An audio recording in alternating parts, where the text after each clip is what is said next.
Oke, selamat malam buat teman-teman semuanya, khususnya yang sudah ada di YouTube Solusi Hutang MB ya. Ini cukup miris banget ya. Tadi saya baca beritanya, yang mana berita ini 9 jam yang lalu diupdate oleh Detik Finance ya di sini ya. Yang mana setelah kasus yang viral kemarin itu telah dilakukan pengusutan dan ada kami pun juga telah ya memenuhi panggilan dari otoritas jasa keuangan dan hasilnya sesuai dengan yang tidak kita harapkan. Ya, hasilnya sesuai dengan tidak kita harapkan karena ya jelasnya ada kami ya tidak tahu dengan nomor itu katanya gitu kan. Dia tidak tahu dan nomor itu tidak terdaftar di dalam sistem mereka dan mereka pun juga melakukan KYC gitu katanya. Atau ya, ini yang biasa kita sebut aturan yang diterapkan oleh institusi dari pelaku jasa keuangan sendiri tentang riwayat dari customer mereka gitu ya. Dan setelah dilakukan pun juga ya mungkin belum tahu ya apakah yang bersangkutan yang katanya ya meninggal dunia ini benar nasabah ada kami atau tidak. Cuman dari beritanya cukup miris juga. Dan di samping itu juga saya pengen buat teman-teman semuanya tolong catat, ini catat baik-baik ya dimanapun Anda gagal bayar hari ini. Kalau Anda galbay di Akulaku, di Kredivo, di Kredit Pintar, di Ada Kami, di EasyCash, di Julo, Rupiah Cepat, dan pinjol manapun deh, pinjol manapun, capek saya nyebutinnya itu aja kan. Ya, Anda simain video ini sampai habis, kita bongkar dulu aturannya dan apa sebenarnya yang harus kita lakukan buat kedepannya kalau memang versinya seperti ini. Sudah dipanggil OJK pun juga tidak terbukti sama sekali dan OJK tidak melakukan penyelidikan. Ayo kita bahas sama-sama dan teman-teman boleh support channel ini sampai habis ya. Dan Anda juga tonton video ini dan Anda support channel ini, dukung juga supaya channel ini makin dikenal lagi dan paling tidak bisa memberikan motivasi dan edukasi buat teman-teman semuanya yang galbay pinjol atau telat bayar pinjol atau sudah terjerumus dalam dunia pinjaman online. Dan yang mau bergabung di grup WhatsApp silahkan tinggal klik tombol gabung yang ada di bawah nama channel, silahkan. Kenapa saya mengambil tema yang seperti ini lagi? Bukan saya memanfaatkan momen dari keviralan Ada Kami, tidak ya, tapi saya cukup prihatin dengan pinjaman online saat ini yang mana tidak mampu terkontrol oleh otoritas jasa keuangan. OJK mungkin sudah cukup banyak mengeluarkan aturan demi aturan, baik dari pola penagihan sampai dengan tata cara penagihan dan sampai hal-hal yang harus dilengkapi saat melakukan penagihan. Dan begitu juga himbauan OJK terhadap semua masyarakat Indonesia, walaupun tidak menyeluruh mengetahui OJK fungsinya apa gitu ya, tapi dia sudah berusaha melakukan himbauan, pinjamlah ke pinjol legal. Itu kata OJK, dia melakukan himbauan, pinjamlah ke pinjol yang legal yang sudah terverifikasi. Jangan pinjam lagi ke pinjol ilegal karena OJK beberapa kali kita lihat selalu memberatkan, kasus demi kasus pun terjadi kan selalu diberatkan ke pinjol ilegal. Dan begitu kasus Ada Kami viral, OJK tampil paling depan karena saya selalu memperhatikan OJK itu. OJK kalau viral muncul, IVB muncul, UIN muncul, sekarang kasus Ada Kami muncul, OJK muncul kalau viral. Kalau banyak media yang menyoroti, tapi kalau tidak ada media yang menyoroti, persetan Anda mau mati-mati, mau hidup-hidup gitu kan. Oke, kita menanggapi yang mana ini baru diupdate oleh Detik Finance yang ditulis oleh Anissa Indriani di sini ya. Saya bacain ya, karena saya penasaran juga dan saya pengen menyampaikan juga buat teman-teman semuanya. Dan teman-teman boleh simain video ini sampai habis, jangan di skip dulu ini ya, jangan buru-buru. Kalau Anda nonton judulnya nanti jangan buru-buru dulu lari ke kolom komentar, tapi pahami sebenarnya seperti apa kita harusnya bersikap, oke? Ada Kami mengklaim nomor DC yang tagih hutang sampai mengakhiri hidup tak terdaftar. Oke, itu klaiman dari Ada Kami, itu biasa-biasa saja ya, nggak ada masalah kok, oke? Jakarta, Ada Kami telah memenuhi panggilan Otoritas Jasa Keuangan OJK pada 20 September 2023 terkait viralnya kasus mengakhiri hidup yang dilakukan oleh debitur atau peminjam mereka berbuntut di teror debt collector. Agenda meeting lanjutan akan dilakukan lagi hari ini untuk memaparkan kronologis dan bukti-bukti berdasarkan data yang terkumpul. Oke. Direktur Utama Ada Kami Bernardino Monica Vega JR mengatakan saat ini proses investigasi belum berlangsung dengan baik karena keterbatasan informasi yang ada mengenai pengguna. Sebagai perusahaan yang telah berizin diawasi OJK, pihaknya akan patuh terhadap aturan yang berlaku di Indonesia, termasuk dalam mengusut tuntas kasus ini. Oke. Kita ambil dulu per kalimat, ini kalau rame ya di channel saya kalau rame. Dan karena di sini kata dari Direktur Utama Ada Kami menyampaikan, mengatakan saat ini proses investigasi belum berjalan secara langsung, belum berlangsung dengan baik karena keterbatasan informasi. Saya harap buat teman-teman coba masuk cari ke Angel dari OJK-nya sendiri. Coba kirimin bukti-bukti semua yang mana teman-teman selalu menyampaikan ini oleh Ada Kami, ini oleh Ada Kami. Coba Anda kirim semuanya deh ke OJK karena ada meeting lanjutan. Ya, mana tahu nanti Anda menemukan jalan yang terbaik dan kita tidak berada di jalan buntu. Walaupun detik ini Ada Kami sementara waktu mengklaim bahwa nomor yang melakukan teroran tidak terdaftar di sistem mereka, oke? Jika ada pihak yang memiliki informasi terkait, kami mohon untuk segera menghubungi Ada Kami melalui call center di 1500-77 atau email hello@cs.adakami.id dengan melampirkan bukti yang lengkap, kata Bernardino Vega dalam keterangan tertulis. Jadi teman-teman kalau ada buktinya Anda boleh ngirim ke Ada Kami juga boleh, ke OJK-nya langsung juga boleh. Ini mumpung sedang dibuka masalahnya. Ya, jadi jangan disembunyikan. Kalau memang ada bukti-buktinya, Anda kirimkan segera mungkin gitu loh. Jangan kita berkoar di belakang terus. Ya, coba kirimkan buktinya. Kirimkan buktinya ke Ada Kaminya boleh, ke OJK-nya juga boleh, dan nanti tembuskan ke FPI dan tembuskan juga ke medianya. Ya, karena media juga sangat berpengaruh sih dalam menindaki kasus ini gitu loh. Kalau hanya ke sana aja nanti bisa bungkam lagi kan gitu ya. Oke. Informasi yang beredar berdasarkan unggahan akun @rakyat_ps_pinjol menerangkan bahwa korban berinisial K berjenis kelamin pria sudah berkeluarga, memiliki anak umur 3 tahun dan mengakhiri hidup pada Mei 2023. Oke. Ada Kami sebagai pelapor P2P Lending mengaku akan menindaklanjuti dengan upaya mendapatkan data pribadi lengkap seperti nama lengkap, nomor KTP dan nomor ponsel untuk dilakukan pemeriksaan apakah korban benar nasabah yang memiliki tunggakan dan melacak rekam proses penagihan.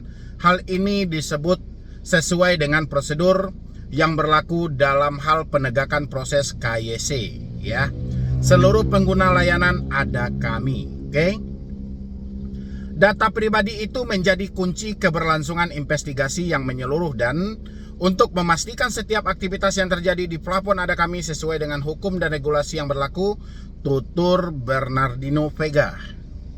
Berdasarkan pengecekan Ada Kami terhadap nomor penagihan dan debt collector yang beredar di media sosial, hasil penyelidikan tersebut menunjukkan bahwa nomor tidak terdaftar dalam sistem Ada Kami.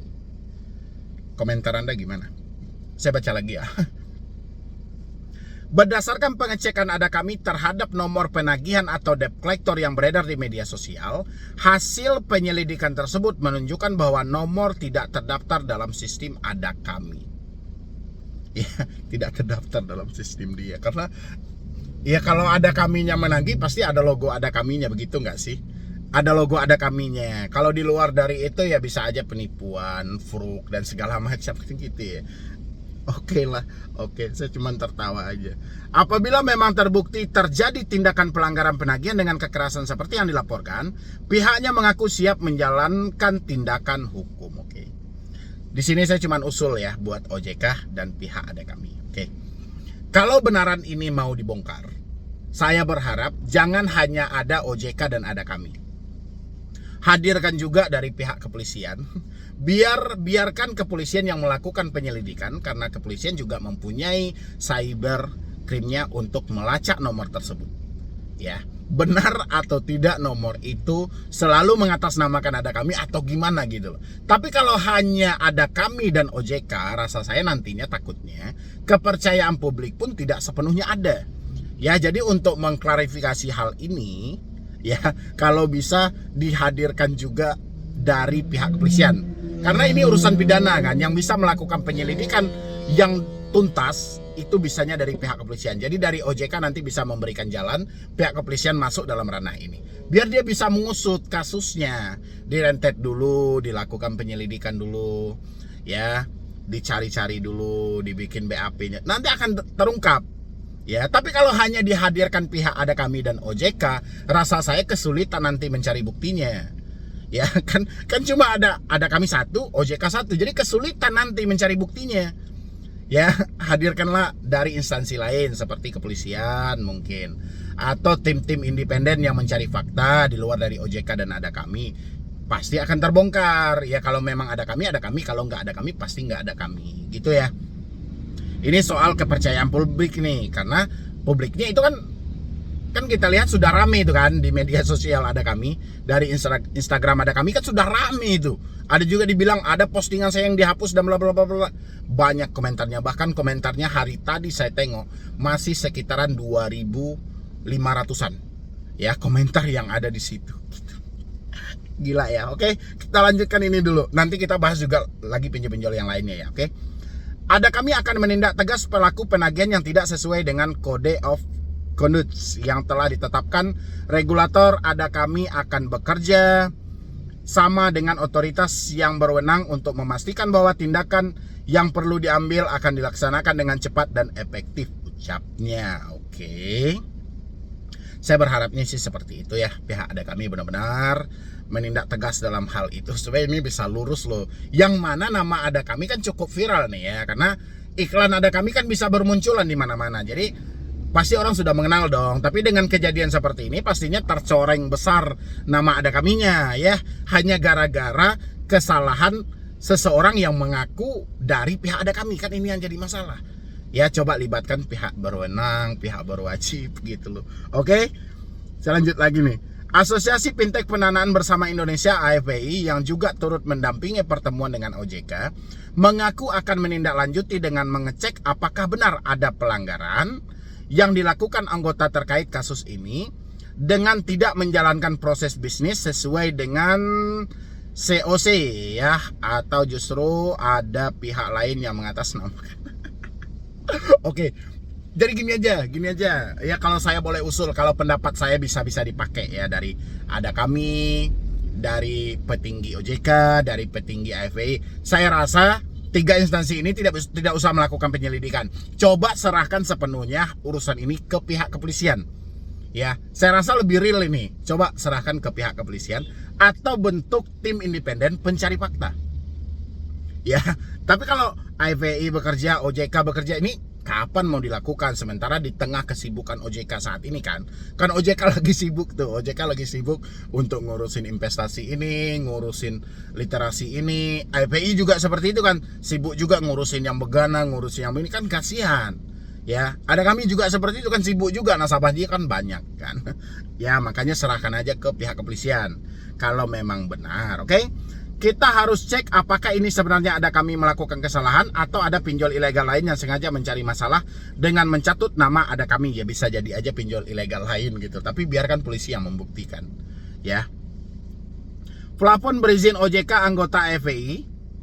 Untuk itu kami justru terus mengimbau ke semua pihak, tolong disampaikan bukti detail nasabah ke ada kami, atau kalau tidak berkenan bisa disampaikan melalui AFPI terkait nama dan nik debitur tersebut supaya investigasi bisa diselesaikan secara faktual, ucap Sekjen AFPI Sunu Widyatmoko. Namanya agak susah ya Pak ya, karena sekali ini baru saya baca. Sunu Widyatmoko. Oke. Sunu menambahkan AFPI selalu melakukan pengawasan terhadap semua anggota yang merupakan plafon fintech P2P lending berizin OJK terkait agar tetap mematuhi regulasi, oke, yang berlaku. Kami berharap permasalahan ini dapat dituntaskan dan menentukan pihak yang bersalah sehingga tidak hanya didasarkan pada asumsi seperti saat ini. Asumsi ya. Ayo. Ini bagaimana pendapat teman-teman, apakah ini asumsi? Ya, tapi kita juga sebenarnya menunggu apakah ini benaran faktanya dari ada kami atau gimana, karena gini, kalau memang disampaikan ini asumsi publik pun menyampaikan sering terjadi pemesanan GoFood, sering terjadi pemesanan pemadam kebakaran dan dikirimin pemadam kebakaran, dikirimin ambulan, dikirimin GoFood, Gojek dan lain sebagainya. Oke. Dan makanya saya tadi bilangin, kalau bisa OJK duduk santai aja, pihak ada kami slow aja dulu, dan dari FPI pun juga tenang-tenang aja. Ya, serahkan semua ini kepada pihak kepolisian. Karena rasa saya pihak kepolisian lebih berpengalaman dalam membongkar kasus-kasus yang seperti ini. Ya. Jadi biar real, nanti biar pihak kepolisian yang menyampaikan dalam konferensi pers gitu loh ya. Jadi kepercayaan publik terhadap FPI, terhadap OJK, terhadap ada kami, saya rasa akan pulih kembali gitu loh ya. Itu usul saya. Oke. Dan terlepas dari hal ini ya, seperti yang saya sampaikan bahwasanya di luar dari kasus yang seperti ini ada lagi sebenarnya yang sering dilaporkan oleh teman-teman semuanya. Seperti dari pinjol aku laku, sering juga disebut namanya. Kredivo sering disebut namanya. Kredit pintar, Uatas, ada Pundi dan lain sebagainya ya. Banyak sering disebut namanya. Sekarang gini aja, buat semua teman-temanku atau saudaraku dimanapun Anda berada hari ini, kita sudah mempunyai sebenarnya aturan banyak dari OJK. Mulai dari aturan sesi penagihan, ada 3 larangan yang tidak boleh dilakukan oleh OJK terhadap penagih hutang kepada si debitur. Pertama, dilarang menagih menggunakan ancaman. Kedua, dilarang menagih dengan konsep mempermalukan. Ketiga, dilarang menagih menggunakan tekanan fisik maupun verbal. Kalau Anda menemui di lapangan, ada dari mau itu dari aku laku, mau dari Kredivo, mau dari kredit pintar, mau dari manapun, tapi mereka melanggar dari 3 larangan yang telah ditentukan ini, saya berharap Anda tolong berhenti membayar. Simpan bukti chatannya baik-baik, ganti nomor Anda kalau Anda malas diteror. Ya, kalau nggak seperti itu, yang terjadi adalah ketika Anda masih mempan untuk diancam dan Anda melakukan perpanjangan, Anda menggali lubang tutup lubang ke aplikasi lain, yang terjadi tahu apa? Ancaman seperti itu selalu dipakai. Si DC selalu menggunakan pola pengancaman, debt collector selalu dengan pola mempermalukan, debt collector selalu menggunakan tekanan fisik maupun verbal. Kenapa? Karena Anda yang membiasakan. Ketika Anda diancam, ketika Anda ditekan, Anda malah bayar. Ya, Anda carikan talangan dana, Anda gali lubang tutup lubang, sehingga keenakanlah debt collector. Dia merasa berhasil. Ya, sehingga ancaman itu dipakailah terus-menerus. Ya, habis itu bermasalah soal kunjungan. Ini terkadang juga menjadi penyakit dari teman-teman semuanya. Ya, begitu takutnya Anda akan kedatangan debt collector ke rumah. Ingat, debt collector yang datang ke rumah harus dilengkapi ya dengan segala perlengkapan yang telah diatur dari Bank Indonesia langsung ataupun dari Otoritas Jasa Keuangan. Yang paling pertama, mereka harus mempunyai identitas atau ID card ya. Baik itu dikeluarkan dari perusahaan mereka atau pokoknya identitas lah yang jelas. Habis itu ada surat kuasa penagihan dari perusahaan mereka. Ya, Anda harus bertanya hal ini. Habis itu mereka juga harus mempunyai sertifikat profesi penagihan. Ya, terutama di bidang hutang ya, mereka harus ada sertifikatnya. Sertifikatnya ini akan dikeluarkan oleh lembaga-lembaga resmi yang ditunjuk oleh OJK. Ya, itu kurang lebih aturan yang harus ditaati oleh debt collector. Ya, ingat, aturan yang harus ditaati oleh debt collector. Apabila Anda menemukan salah satu dari hal itu dilanggar oleh debt collector, saya pengen semuanya Anda kompak. Bukan saya maksud untuk mengajak Anda dengan niat jahat, tidak, tapi tolong kompak. Ya, asalkan mereka melanggar prosedur yang ini, kita membuat efek jera terhadap penagih hutang yang tidak memenuhi peraturan yang ada. Ya, tolong Anda berhenti membayar secara online. Anda gak usah takut. Ya, tapi simpan bukti-buktinya. Bagaimana Bang dengan debt collector yang tidak menyebutkan nama aplikasi? Anda harus paksa mereka untuk menyebutkan nama aplikasi, minimal jumlah hutang Anda berapa. Ya, pasti akan terpancing mereka. Kalau mereka tidak menyebutkan nama aplikasi Bang, berarti yang menagih Anda adalah debt collector yang sangat bodoh. Ya, mereka menagih tidak menyebutkan nama aplikasi. Kalau Anda mau bayar kemana? Emang bisa kita raba-raba aja? Kan nggak mungkin. Iya kalau Anda meminjam cuma satu aplikasi. Kalau lebih dari satu aplikasi gimana? Ya, berarti kalau yang bodoh nggak usah Anda ikuti.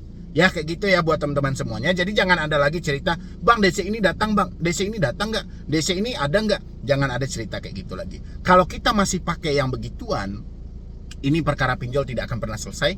Yang terjadi adalah kepanikan yang luar biasa dalam diri Anda. Ya, Anda harus mengakhiri ini semuanya. Dan semua ini berakhir atau tidaknya tergantung dari tangan Anda sendiri. Ya, makanya Anda nggak usah capek-capek lagi gunain jasa ini, jasa itu, jasa ini, jasa itu. Nggak usah. Jasa yang paling utama adalah jasa dari diri Anda sendiri. Mampu nggak Anda mencerna setiap ancaman yang ada dan memaksimalkannya, mana yang benar dan mana yang salah.